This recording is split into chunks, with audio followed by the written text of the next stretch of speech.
last month, the question that I have been asked the very most is, how has Andrew's conversion to Islam affected your brotherhood? How has it affected your relationship? Is it going to affect your relationship?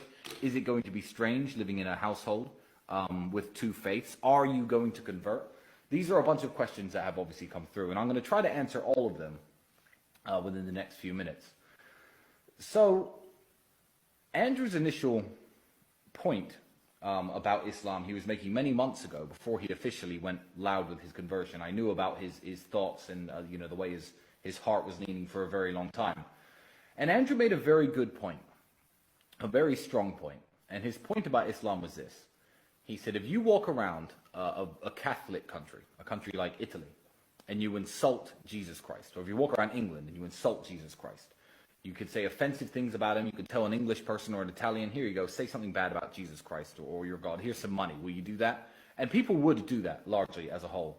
And also saying bad things about, Jesus Christ and their God. Nobody would face any repercussions. You could walk around the street freely saying these slanderous things, which is very rude and very impolite, and nobody would do anything about it. However, in the Muslim world, you see where I'm going here, such example is simply unthinkable. A Muslim would never insult his own prophet. He'd never insult his own God. And that too, if you were in a Muslim country, or even in the presence of Muslim people, and you were to insult their God or their prophet, they would be absolutely furious. Someone might even punch you in the face. And that's very fair enough. But what Andrew failed to mention, which is the point that I think I'm going to raise right here, is there are people in the world who will punch you in the face if you insult Jesus Christ, and if you insult Jesus Christ, or the Virgin Mary, or anything. And those people are the Muslims. Now, if you don't know religion, and you don't know religious history very well, then I guess you don't know that one of the most important prophets in Islam is Jesus, son of Mary, as they refer to him, or Jesus Christ, as us Christians call him.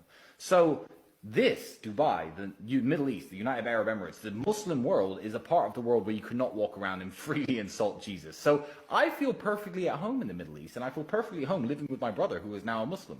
He's going to put a Quran up above his title belts in the house. I have no problem with that book being in my house. I am very happy for my brother and the decision he made. I think that it's going to benefit him in the long run. I think that he's a lot happier than I've seen him in a very long time, and good for him.